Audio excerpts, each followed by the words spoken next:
My dad's bratty new stepdaughter viciously bullied me at his wedding, not knowing I was about to be her stepsister.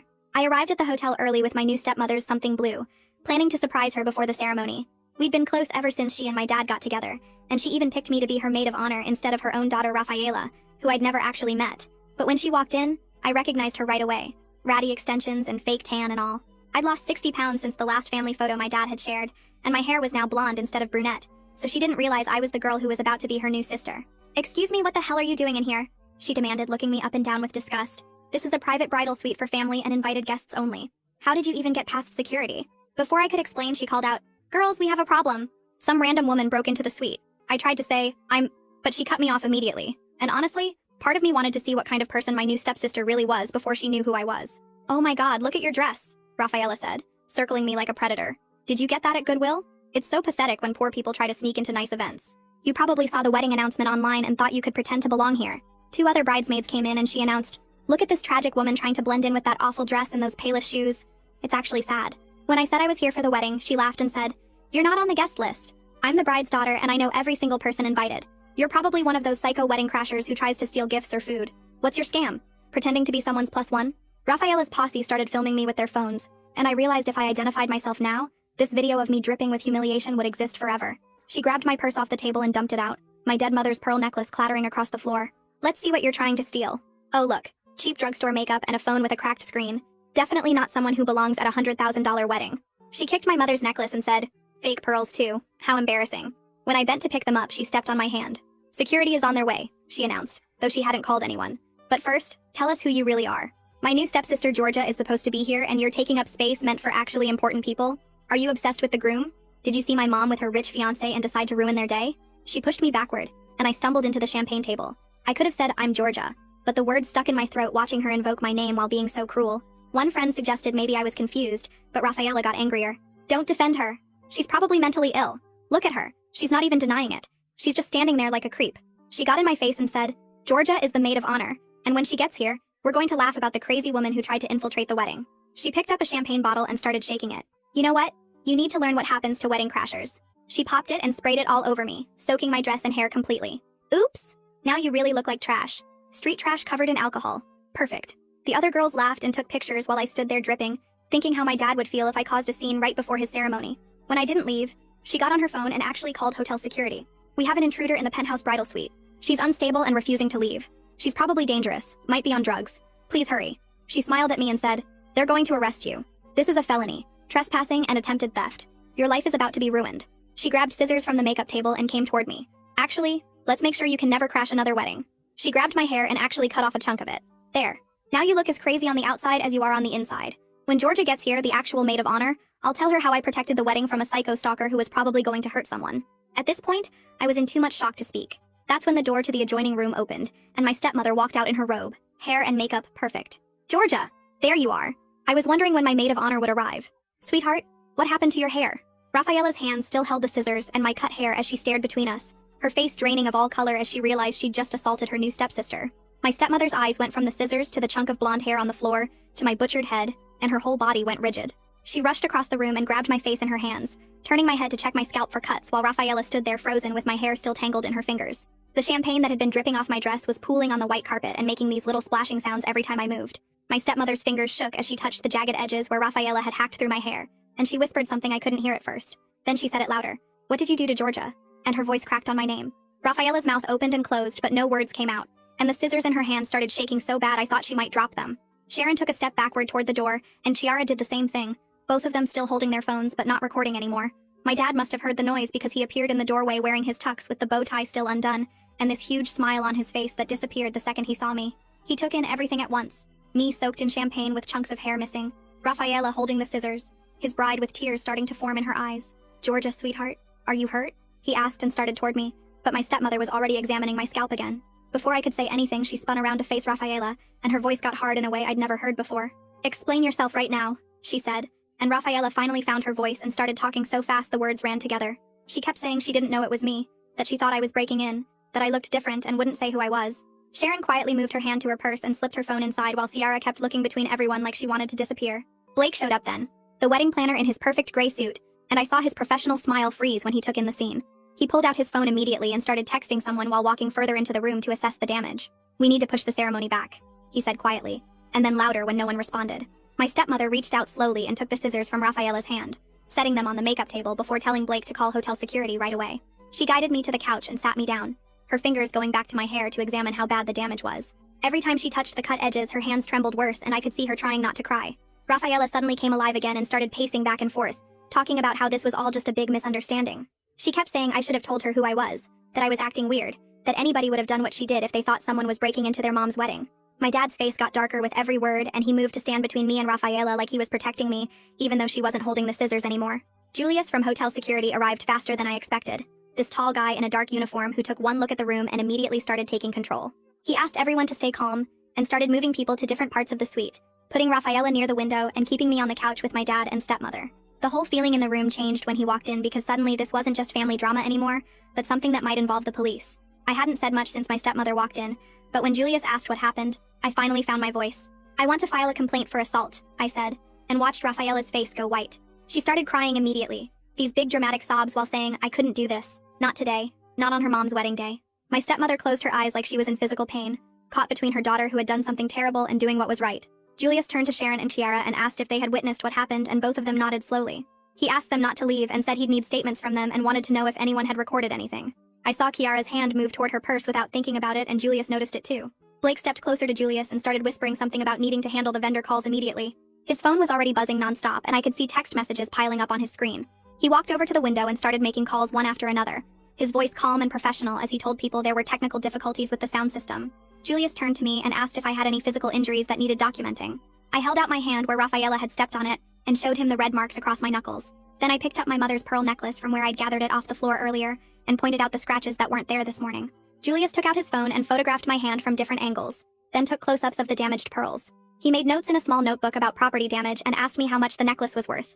I told him it was priceless because it belonged to my dead mother, but the insurance value was around $3,000. Blake was still on the phone telling someone the ceremony would start 90 minutes late, and I heard him mention that guests were already arriving downstairs. My dad moved closer to me and put his hand on my shoulder, asking quietly if I was really okay or if I needed medical attention.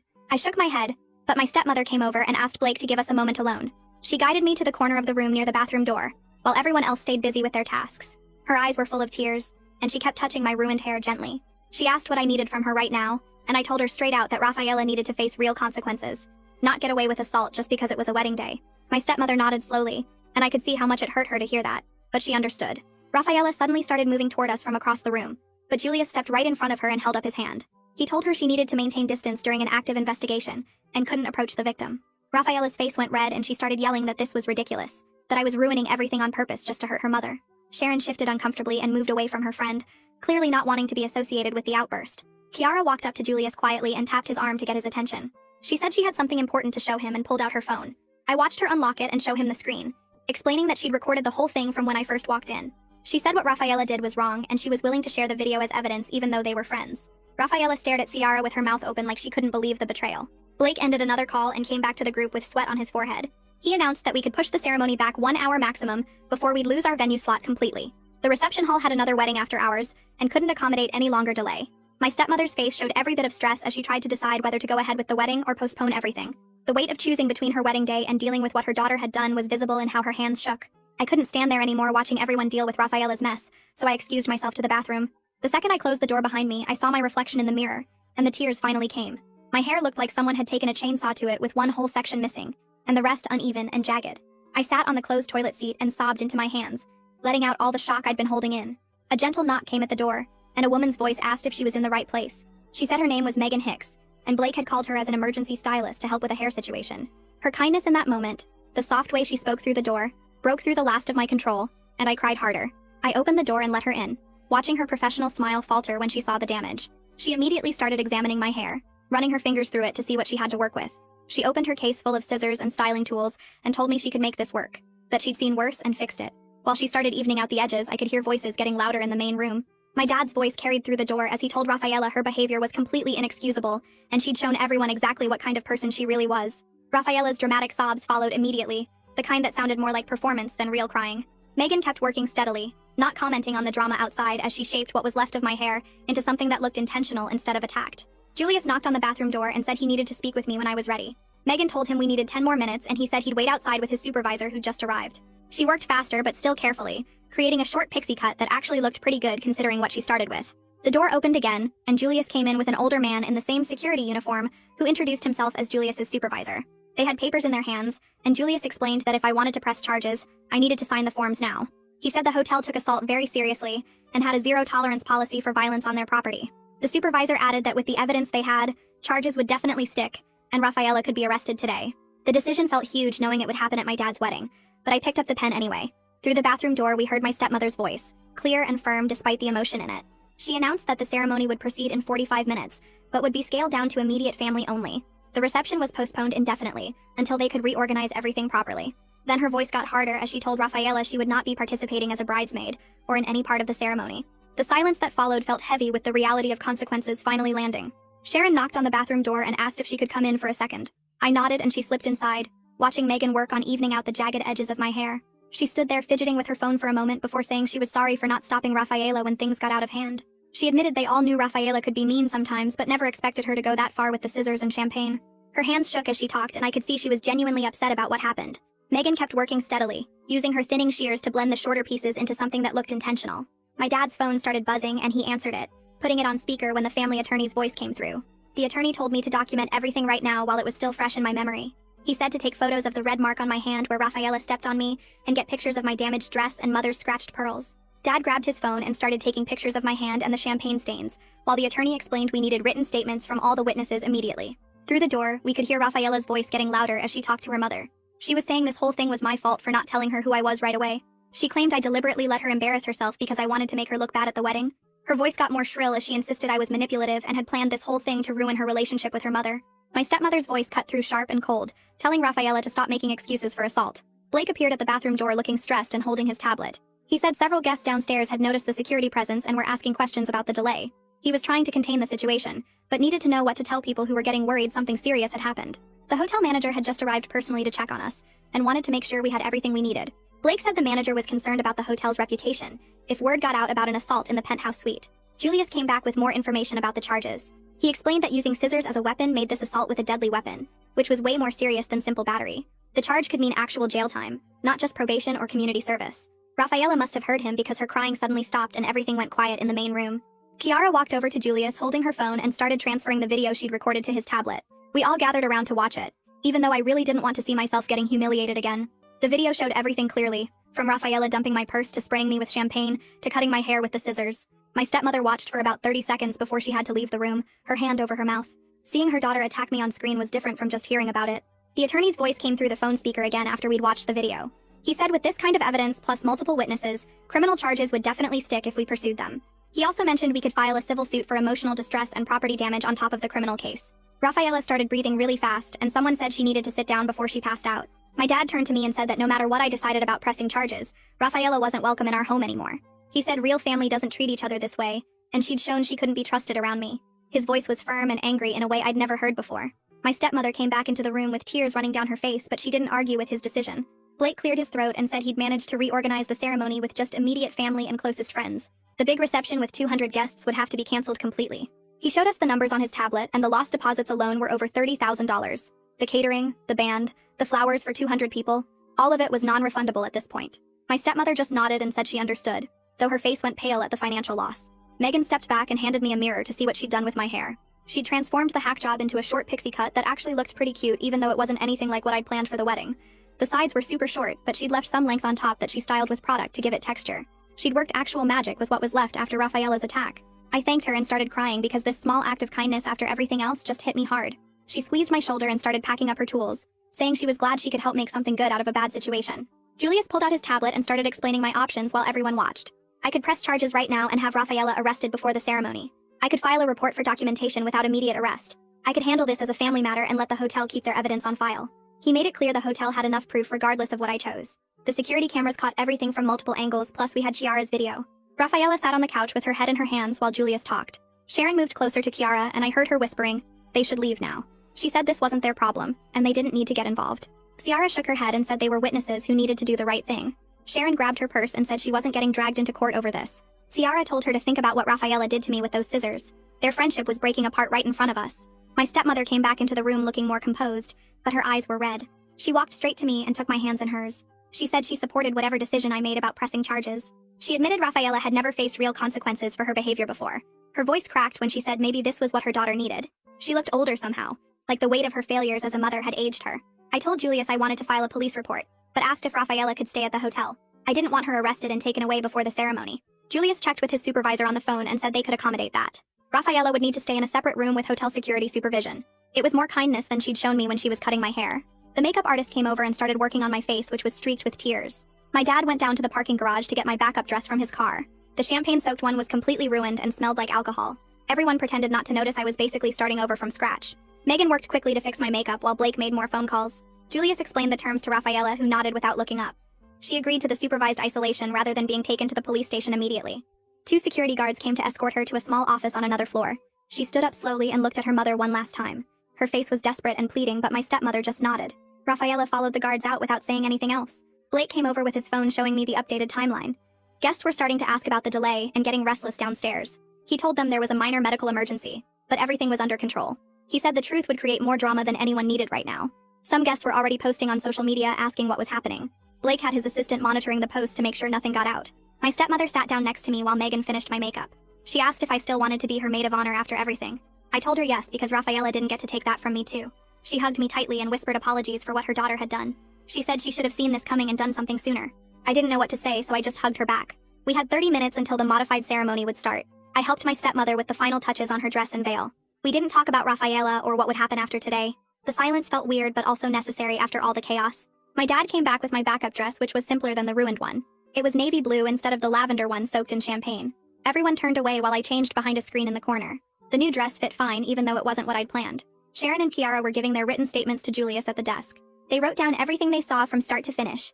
Julius had them sign and date the papers for the official record. Sharon finished first and left without saying goodbye to anyone. Tiara came over to me before leaving and squeezed my hand. She whispered that she was sorry for everything that happened. She said Rafaela had always been mean, but never this bad. Their departure felt like another consequence Rafaela hadn't thought about. Blake checked his watch and said we needed to head down for the ceremony now, or lose the venue completely. I walked downstairs with my dad holding my arm, while my stepmother followed with Blake making last-minute adjustments to her veil. The ceremony room looked huge with just 20 people scattered in the front rows instead of the 200 chairs they'd set up. My dad kept looking at me every few seconds while I stood next to his bride holding her bouquet. The empty spots where Rafaela and the bridesmaids should have been standing made everything feel weird and quiet. The officiant started the ceremony, and when my stepmother said her vows about blending our families with love and respect, her voice cracked and she had to pause. I saw my aunt dabbing her eyes with a tissue even though she didn't know what had happened upstairs. The ceremony ended quickly without all the readings and special music they'd planned. We took a few photos, but everyone looked stiff and uncomfortable. Julius came over while the photographer was packing up and quietly told us that Rafaela had been taken to the police station for processing. My stepmother just nodded and turned away without asking anything else. The big reception was canceled, so we just went to the hotel restaurant for dinner with the family members who'd stayed. Everyone picked at their food and made small talk about the weather and traffic. My dad kept his hand on mine the whole meal, and squeezed it whenever someone tried to ask about Rafaela. After dinner, my stepmother asked me to come to the hallway for a minute. She handed me a check and said it would cover any medical bills, the dress, my mom's necklace repair, and therapy if I wanted it. She also said she was sorry for everything her daughter had done, and that she should have seen this coming. I took the check and told her it wasn't her fault, but we both knew that wasn't completely true. 2 days later, I sat in a small office downtown, while a prosecutor went through all the evidence Julius had collected. She showed me the video from Ciara's phone, and the photos of my hand and my cut hair. She explained that Rafaela would be charged with assault and battery, which would go on her permanent record. The prosecutor said with the video evidence and witnesses, Rafaela would probably get probation and community service since it was her first offense. She asked if I was okay with that, or if I wanted to push for more serious charges. I said probation was fine because I just wanted this to be over. The next week, Rafaela's lawyer called about a plea deal where she'd do anger management classes and stay away from me for 2 years. The restraining order meant she couldn't come to any family events I was at, or contact me in any way. I agreed because dealing with a trial would just drag everything out longer. My stepmother called me a few days later to say she'd signed herself and Rafaela up for family therapy. She said she realized she'd let Rafaela get away with too much for too long and they needed professional help. She told me Rafaela's mean behavior didn't start overnight, and she felt responsible for not stopping it sooner. 3 weeks after the wedding, my hair had grown out enough that the stylist could shape it into something normal looking. My mom's pearl necklace came back from the jeweler fixed, but I could still see tiny scratches when the light hit them a certain way. My hand had healed completely, but sometimes I still felt that phantom pressure from Rafaela's shoe. The physical stuff was getting better, but I kept having dreams about being trapped in that suite while everyone laughed at me. My dad started taking me out for dinner every Tuesday, just the two of us. He'd pick restaurants far from where we might run into anyone we knew, and we'd talk about everything except the wedding. One night he told me he was proud of how I'd handled everything, and that Rafaela would never be allowed near me again. He said he'd make sure of it even if it meant missing some holidays with his wife. He also said he wished he'd protected me better, and that he should have known something was wrong when Rafaela didn't want to meet me before the wedding. These dinners became the best part of my week because it felt like I had my dad back without all the step-family drama. My stepmother kept sending me updates about Rafaela's community service at a homeless shelter and how therapy was going. She said Rafaela was learning about consequences and starting to understand how wrong she'd been. I never responded to these texts, but I didn't block her number either. Part of me hoped Rafaela would actually change, but mostly I just wanted to forget she existed. The wedding felt like it had happened years ago, even though it had only been a few weeks. Everyone in our family acted different now, more careful and quiet around each other. The family we were supposed to become at that wedding never really formed. Instead, we became something else. Something broken that we were all trying to figure out how to live with. The first sign things were getting worse came when my phone started blowing up with notifications. Blake had tried to keep the wedding mess private, but someone posted the security footage online. Within hours, the video of Rafaela cutting my hair with scissors was everywhere. People I hadn't talked to in years were sending me links and asking if I was okay.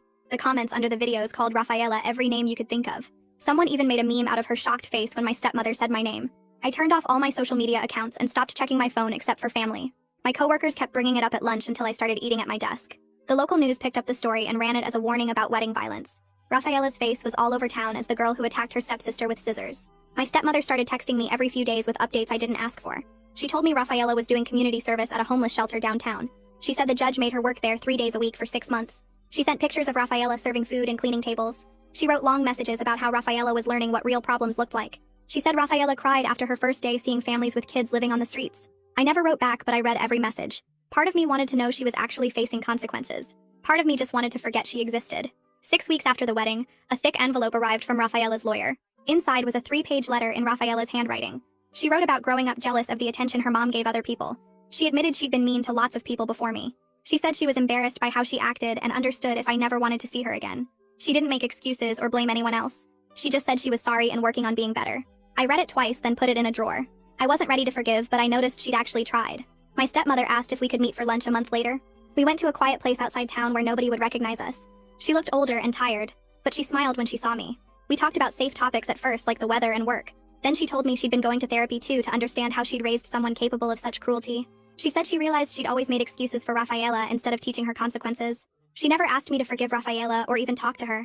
She just worked on earning back my trust one lunch at a time. We started meeting every 2 weeks and slowly it got easier. 3 months after the wedding, Dad planned his birthday dinner at his favorite steakhouse. Just him, my stepmother and me at a corner table. Nobody mentioned Rafaela or asked why she wasn't there. We laughed about Dad's bad jokes and shared dessert. My stepmother gave him a watch and I gave him concert tickets. It felt like a real family dinner for the first time since the wedding. We took pictures together and everyone looked actually happy. That night felt like proof we could be okay without Rafaela around. A few weeks later, my stepmother called to say Rafaela had finished her counseling program. She said Rafaela wanted to apologize in person and make things right. I thought about it for a day, then called back. I told her I was glad Rafaela was getting help, but I wasn't ready to see her. Some things can't be fixed with apologies. My stepmother said she understood and wouldn't bring it up again. She kept her word and never pushed me about it. The hotel sent a formal letter apologizing for the security breach and trauma I experienced. They offered to pay for all my therapy sessions for a year. Julius called personally to check how I was doing. He said the hotel had changed their policies because of what happened. He sent flowers on my birthday with a note saying he hoped I was healing. The manager comped our entire wedding bill as an apology. These strangers showing kindness helped more than they probably knew. 6 months after that horrible day, I woke up one morning and realized I felt normal again. Dad and my stepmother seemed stronger after surviving the crisis. They'd learned to communicate better and set boundaries. I'd learned to protect myself and not feel guilty about it. Rafaela was still getting help somewhere far away. We were all in better places than we'd been at that wedding. The family we'd planned to be never happened, but what we built instead was honest and real. That's a wrap for now. Thanks for just hanging out and exploring all these little details with me. Until next time, subscribe for more content like this.